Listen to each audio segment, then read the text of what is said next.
जय भीम और जय भीम ये पूरे नारेबाजी से नहीं चलेगा, हमें जमीन पर भी उतरना पड़ेगा। मोदी जी और अमित शाह ये क्रिमिनल बैकग्राउंड के लोग हैं। जो ईवीएम से निकला हुआ जिन्न है उसका नाम नरेंद्र मोदी है।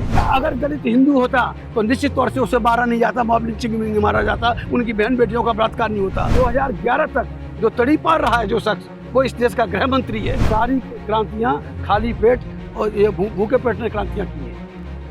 जय भीम में डिफरेंसेस है क्या? नहीं, हमारे लिए डिफरेंस नहीं है। पे एक नहीं है क्या? देखिए, हम करीब 25-30 साल से लगे हुए हैं। जी। ये जय भीम और जय भीम ये पूरे नारेबाजी से नहीं चलेगा, हमें जमीन पर भी उतरना पड़ेगा। खाली नारेबाजी से नहीं होगा। ये निश्चित तौर से जो टारगेट हैं मॉब लिंचिंग के, जो टारगेट है मॉब लिंचिंग के नाम पे जो मारे गए, जो अब तक का रिकॉर्ड है, उनमें मेजॉरिटी नंबर 1 मुसलमान, दूसरा नंबर SC, उसके बाद ST या OBC के भी कुछ लोग मारे गए। ये टारगेट हैं। वो 10% 90% आबादी को टारगेट कर रहा है और अपनी मर्जी से मार रहा है, वो भी पुलिस के संरक्षण में या पुलिस की सलाह से। तो ये निश्चित तौर से वही हमने ये नारा दिया है कि अगर हम दोनों ही इस मॉब लिंचिंग के शिकार हैं, मारे जा रहे हैं, तो निश्चित तौर से हम दोनों को मिलकर इस देश की शासन सत्ता अपने हाथ में लेकर हमें न्याय करना होगा। इस देश में मॉब लिंचिंग से अपने लोगों को बचाना होगा। 2014 से जो सरकार आई है, आप जानते हो, जो सरकार में चलाने वाले जो 2 अहम व्यक्ति हैं, मोदी जी और अमित शाह, ये क्रिमिनल बैकग्राउंड के लोग हैं जी।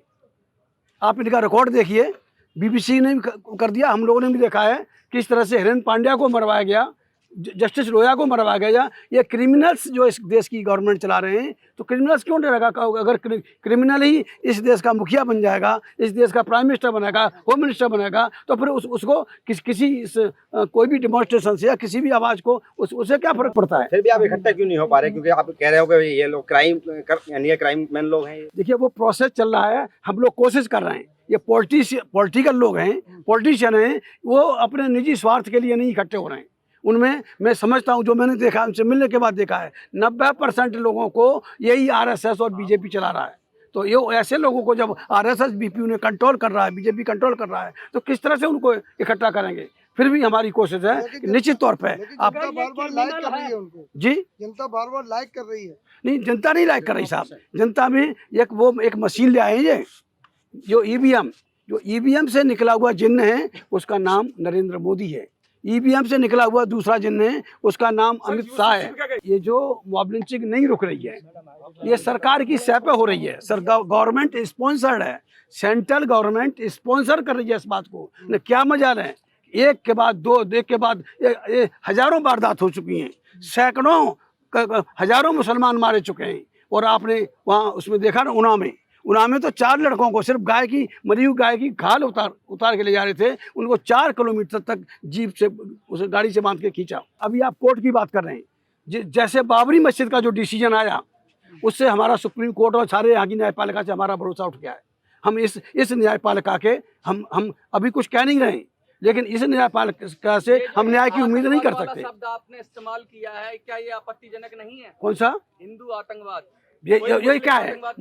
आप देखिए, मेरा जवाब दीजिए, मेरा जवाब दीजिए। क्या दलितों को जो बहन बेटियों के बलात्कार होते हैं, 99% कौन है? हिंदू है कि कौन है? क्या मुसलमान बलात्कार करता है दलितों की लड़कियों का? क्या कोई ईसाई करता है या कोई सिख करता है? ये हिंदू आतंकवाद करता है? बिल्कुल हिंदू आतंकवाद है। आई कैन चैलेंज, मैंने कहा है, आज से नहीं कर रहा हूँ, मैं पिछले 20 साल से। और हिंदू आतंकवाद के खिलाफ मैंने रैली भी की थी मेरठ के अंदर मैंने रैली की। आप नोट करिए, बिल्कुल लिखिए, रिकॉर्ड करिए इस बात को। सर, आप हिंदू आतंकवाद कह रहे हैं और फिर कह रहे हैं कि दलित भी प्रताड़ित है, तो दलित क्या हिंदू नहीं आता है? अगर दलित हिंदू होता तो निश्चित तौर से उसे मारा नहीं जाता, मॉब लिंचिंग में नहीं मारा जाता, उनकी बहन बेटियों का बलात्कार नहीं होता। अगर ट्राइबल्स हिंदू होता तो उसके मुंह पे कोई ब्राह्मण पेशाब नहीं करता।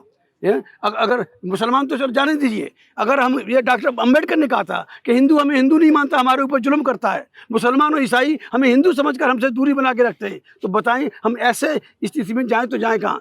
तब उन्होंने कहा था, जो बड़ा समाज का हमें अभिन्न अंग बन जाना चाहिए और एक ताकत बना के मुकाबला करना चाहिए इन सब आतंकवादियों के संगठन होते हैं कि तुम मानते हो क्या वे हिंदू आतंकवादियों के भी संगठन है? नहीं, क्यों नहीं है? देखिए, ये 2 तरह से, जब सरकार में ही आतंकवादी बैठे हुए हैं, सरकार को चलाने वाले, आई कैन चैलेंज, मैं कह रहा हूँ, खुला कह रहा हूँ, आप करिए रिकॉर्ड, जो सरकार को चलाने वाले ही जो आतंकवादी रहे, जो 2011 तक जो तड़ी पार रहा है जो शख्स, वो इस देश का गृह मंत्री है।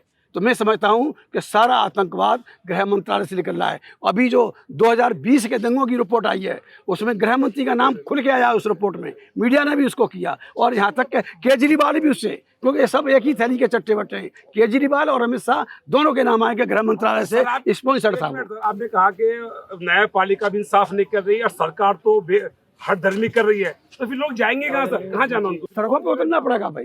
देखिए आप जो बाबरी मस्जिद का जजमेंट आया, बाबरी मस्जिद का जजमेंट एक law of adverse property act है, कानून है, आप पढ़ लीजिए। उसके तहत अगर मान लीजिए कोई ज़मीन खरीदते हैं तो उसमें 12 साल का रिकॉर्ड मांगते हैं। अगर प्राइवेट ज़मीन पर किसी का 12 साल का रिकॉर्ड है ऑन लिखित में तो उसे बेदखल नहीं किया जा सकता। सरकारी ज़मीन पर 24 साल से कोई अगर बैठा हुआ है तो उसको बेदखल नहीं किया जा सकता। बाबरी मस्जिद 400 साल पुरानी थी, 400 साल पुरानी मस्जिद को आपने मुसलमानों से बेदखल करके हिंदुओं को कैसे दी, किस में आप? जी जी एक प्रश्न ये है जी कि जिस तरह मॉब लिंचिंग में एक संप्रदाय विशेष, मैं खुला कहूंगा कि मुसलमान जी जी निशाना बन रहे हैं। लेटेस्ट मॉब लिंचिंग जो अभी दिखाया जा रहा है जिसमें एक बच्चे को सिर्फ नाम पूछ के जूतों से चप्पल से पिटाई हो रही है, क्या मुसलमानों को, इतने बड़े सबसे बड़े अल्पसंख्यक समुदाय को हाशिए पर लाने की कोशिश की जा रही है? देखिए, जिस कौम की आबादी 20% हो और उस कौम के धर्मगुरु उन्हें राजनीति से दूर रखने की हिदायत देते हों तो वो समाज का कौन संभालेगा उसको? जब राजनीति, देखिए आप मुसलमानों ने 800 साल राज किया और जैसे ही राजनीति से मुसलमान दूर गया उसके हाल बद से बदतर होते गए। और जैसे हम लोग दलित -0 पे थे, SC ST और OBC के लोग -0 पे थे, जैसे ही हम बाबा साहब की बात मानकर राजनीति की तरफ बढ़े तो देख लिया आज मैं किस रूप में बैठा हूँ। मैं आजकल मैं क्लास 1 अफसर रहा हूँ इस देश के सेंट्रल गवर्नमेंट में। उनका धार्मिक नेतृत्व जिम्मेदार है, आप ये कहना चाहते हैं? ये पॉलिटिकल नेतृत्व, धार्मिक नेतृत्व और सामाजिक नेतृत्व, तीनों नेतृत्व जिम्मेदार हैं, तीनों एक राय नहीं है, इसलिए मुसलमान पढ़ रहा है। जिस कौम के रहनुमा, जिस कौम के रहबर अगर सौदेबाजी करें, दलाली करें, सीटों का सौदा करें, सीटों की भीख मांगे, ऐसे कौम को कौन बताएगा? 20% नहीं, आप 50% हो जाएं फिर भी मुसलमान इस देश में पड़ेगा। आपसे ने पूछा आखिर ऐसी परिस्थिति जहाँ पे जगह न्यायपालिका भी ठीक से आपका ना न्याय नहीं कर रही है, सरकार हदरमी कर रही है, तो आखिर जो आम जनता जो पिस रही है उसके पास क्या ऐसा विजन क्या है, वो क्या करे? देखिए, हर देश में क्रांतियां होंगी। देखिए, हर देश में जितने जहाँ भी आप देखें विदेशों में, चाहे अमेरिका की क्रांति हो, चाहे रूस की क्रांति हो, चाहे इटली की क्रांति हो, चाहे फ्रांस की क्रांति हो, सारी क्रांतियाँ खाली पेट और ये भूखे पेट ने क्रांतियाँ की हैं।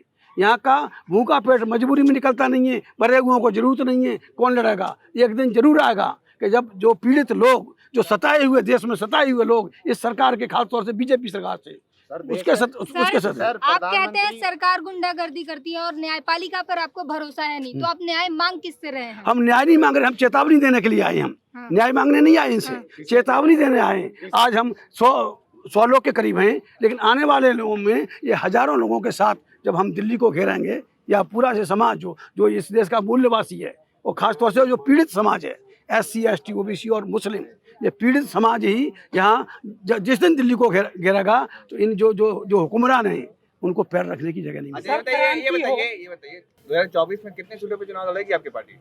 2024 में अभी मैं पार्टी की बात नहीं कर रहा हूँ। तो अभी हम 4 लोगों से मिल रहे हैं, बातचीत कर रहे हैं कि आम राय बन जाए, हमें चाहे एक सीट भी नहीं दें लेकिन हमें इस्तेमाल कर लें। हमने ओवैसी साहब को भी कहा कि हमें आप सीट मन दो, सारी सीटें आप ले लो, लेकिन आप हमें इस्तेमाल करके आप उस दुश्मन का मुकाबला कर सकते हैं। हमें सीट की वो नहीं है। इस समय देश को, समाज को बचाने की जरूरत है। विपक्षी एकता को आप समर्थन देंगे? हैं? विपक्षी एकता होने वाला है? नहीं, ये विपक्षी एकता में आपको कौन सा विपक्ष बताते हैं? ये इसको केजरीवाल को क्या समझते हैं, या उसको ममता बनर्जी को आप क्या समझते हैं? ये सब एक ही गैंग के लोग हैं, अलग अलग नाम की पट्टियां लगा के हमें गुमराह करने के लिए आए। तो ओवैसी साहब की भाषा बोल रहे हैं? कौन से ओवैसी साहब? नहीं, ओवैसी साहब से तो मैंने अभी मिला भी नहीं, कोई बात भी नहीं हुई है। हाँ? बोली और अगर आप बता रहे हैं कि मैं ओवैसी साहब की भाषा बोल रहा हूँ, कि इंशाल्लाह जिस दिन ओवैसी साहब और भाई तेज सिंह इस देश में एक साथ बैठ गए तो इंकलाब आ जाएगा, इंकलाब आ जाएगा। जी बिल्कुल बिल्कुल इंकलाब आएगा इसमें।